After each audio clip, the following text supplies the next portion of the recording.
a few key analytics that I thought were kind of important. Stuff that just kind of grabbed my attention. Some of this we've already talked about a little bit, but just want to kind of, I don't know, dive into it a little bit more and get everybody's take in the chat as well. So, first of all, I want to give a shout out to at Football Insights. So it's at FBALL_INSIGHTS at FBall_Insights over on X. Phenomenal follow. They're always posting just kind of these advanced metrics, these analytics that take you a little bit outside of the box, if you will, in terms of how you're following the NFL. Okay, so he posted this on May 30th, receiving EPA per game leaders in 2024. So again, we've talked about what EPA is, expected points added, and it's a good way, a good measuring stick of removing a lot of the noise and getting a good gauge on how these players actually performed, right? Well, here are the top receivers in the league in terms of EPA per game, all right? Number 1 is Amon-Ra St. Brown. 2 is T. Higgins. 3 is Jamar Chase. Also tied for 3rd is George Kittle, so there's your first tight end on the list. Then you've got A.J. Brown. That's your top 5, okay? And Amon-Ra St. Brown kind of ran away with it last year, okay? He had a 5.94 EPA per game. Then it goes 4.7, 4.5, 4.5, 4.3, 4.3, so on and so forth. You got Lab McConkey, 6. What a great pick that was, right, for the Chargers.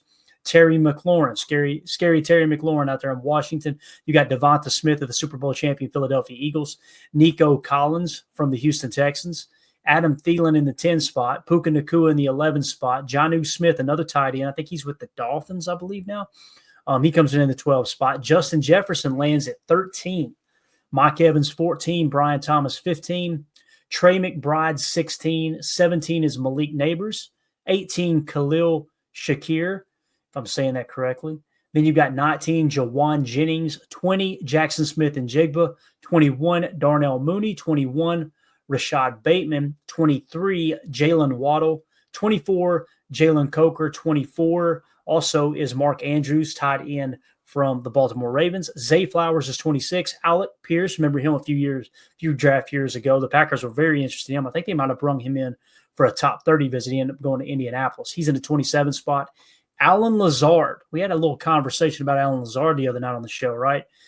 And it's just like this foregone conclusion that Alan Lazard's just a bad receiver. And listen, has he played bad? Yeah. Everybody's had good games. Everybody's had bad games. But in terms of EPA per game, Alan Lazard, 2.49, not bad at all, right? He's number 28 in the league. And then our very own Jayden Reed in the 29 spot before George Pickens rounds out the top 30 at 2.42. Jayden Reed lands at 2.48. So he played in 18 games. He ran 411 routes. When you look at that, he had a significant amount of routes compared to some of these other guys, like a Jalen Coker, only 278. He had more than Mark Andrews, obviously playing tight end. With Jayden Reed's 411 routes, he's in the bottom 3rd in terms of routes, but nonetheless qualified for this little exercise here. So again, Jayden Reed, 2.48. He's the top Green Bay. We talked about he was the highest graded Green Bay Packer wide receiver last year, right? Well, I don't like PFF. Okay, got it. He had one of the highest passer rating when targeted. It's definitely the highest on the Packers roster. He was actually top 10, I think, in passer rating when targeted. Well, I don't like that metric. Okay, got it. You go on down the line. Now we're up to the point where it's EPA per game leaders. And he is, if you were to look at this and say, okay, there's 32 teams, and you guys know how I feel about this. If you rank in the top 32 at any position across the league, that would suggest that you are capable, you are qualified to be a number 1 at your respective position for that specific metric, right? So EPA per game is right there for Jayden Reed. And again, anytime I come across something, I'm looking for something to tell me that Jayden Reed isn't a good receiver. And it's not that I don't want him to be considered a good receiver. You guys know I'm the president of the fan club, but I've been pretty vocal. Like, I've caught some hell over talking bad about Luke Musgrave, right? When I say talking bad, just pointing out that, hey, he's been banged up and he's underperformed when he's been on the field, right? I've said, about Dontavion Wicks, I always point back to the rookie year, but last year, there's no two ways about it, man. It was a bad year, Christian Watson a couple years ago struggled quite a bit, right?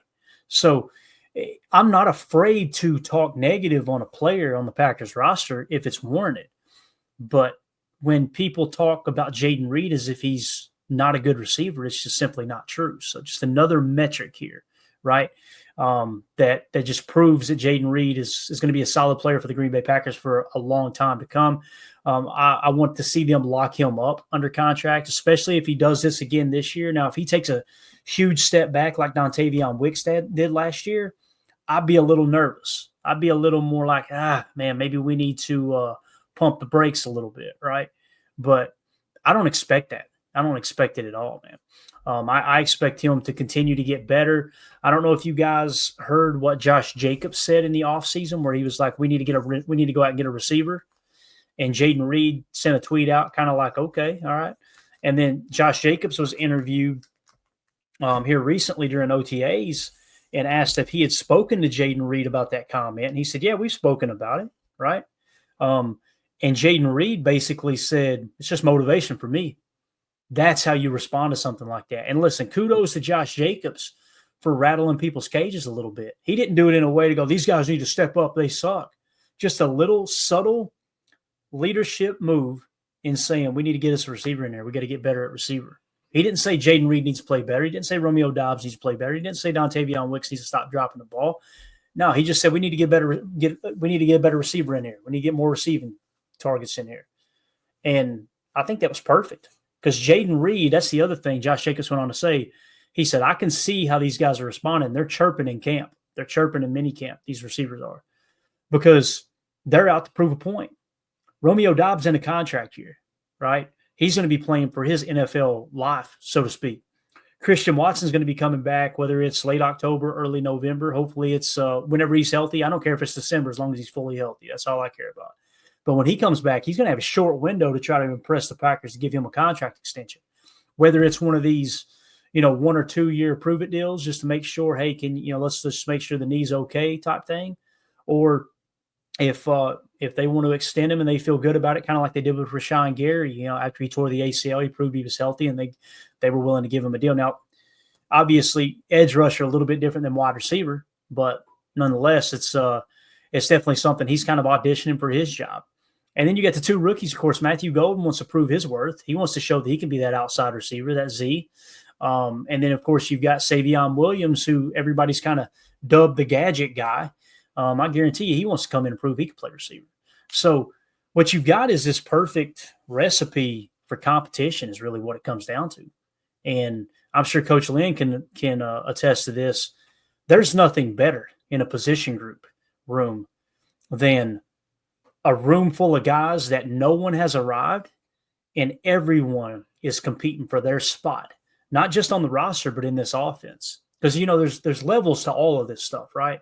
Like, Jayden Reed is your slot receiver. I don't think anybody would argue about that. Now, can he play Z? I believe he can play Z. That's just me personally based off the college tape and some of the deep routes that he has ran since he came into the league. He's proven he can do that. Now, is he going to sit there and go, that's right, I'm the best receiver on this team? Absolutely not. Because Matthew Golden could come in. What if Matthew Golden came in and put up a good amount of, let's say similar numbers to Jayden Reed did his first couple years in the league. Let's say that Matthew Golden has 800 yards receiving and 8 touchdowns, right? Just for easy math. And Dontavion Wicks returns to his rookie form. And let's say he finishes with 7, 8, maybe 900 yards receiving. And he proves he could play in the slot, which they were trying to work him in and out of that boundary X and the slot a little bit. What if those 2 guys step up? And Jayden Reed and again, I'm not saying Jayden Reed's going to do this. I think he's quite the opposite of player. That would just sit back and get comfortable.